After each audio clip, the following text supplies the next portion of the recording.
আজি হৈছে মোৰ জন্মদিন। সেয়েহে ৰাতিপুৱাই শুই উঠিয়ে প্ৰথমে গা পা ধুই গোঁসাই ঘৰত চাকি এগছ জ্বলাম বুলি লৈছোঁ।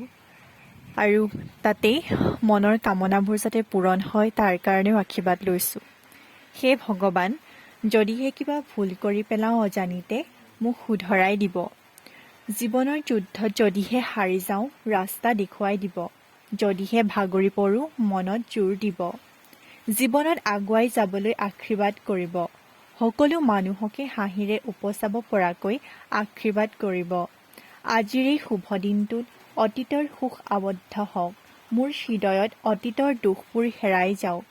আজিৰ পৰা আৰম্ভ হওক জীৱনৰ কৰ্মৰ নতুন উদ্যম। মই হওঁ যাতে নিপুণ খনিকৰ। জীৱনৰ প্ৰতিটো খোজতে সাফল্যই যেন ধৰা দিয়ক। তাৰ বাবে আশীৰ্বাদ কৰিব। তাৰ পৰা জন্মদিন বুলি কি ক'ম আৰু ৰাতিপুৱাই বৰষুণ জাক দিছে। এতিয়া যেতিয়া মই ভিডিঅ'টো বনাই আছোঁ তেতিয়াও বৰষুণ দি আছে।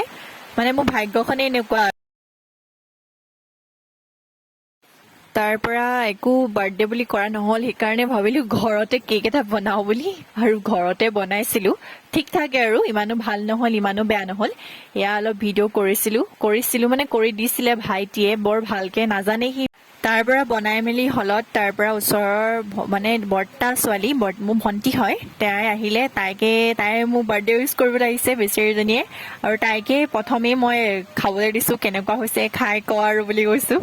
তাইকে প্ৰথমে যাচিছোঁ প্ৰথম তাৰ পৰা বাৰ্থডে আয়োজন তেনেকৈ একো কৰা নহ'ল। প্ৰত্যেক বছৰে সৰুকৈ হ'লেও মানে আয়োজন কৰা হয়, কিবা কিবি অলপ মানে আৰু যেনেকৈ তেনেকৈ সৰুকৈ হ'লেও কৰা হয়। কিন্তু এইবাৰ তেনেকৈও নহ'ল, বতৰো বেয়া হ'ল।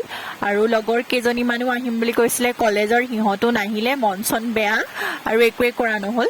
সেইকাৰণে গাঁৱৰ ঘৰৰ বা আৰু লগৰ কেইজনীমান আহিলে, আৰু ওচৰৰ খুৰীহাত আহিলে, বৌবৌহাত আহিলে। তেনেকৈ আৰু তেওঁলোকক ডাঙৰসকলক ভিডিঅ' কৰিবলৈ লাজ পালোঁ।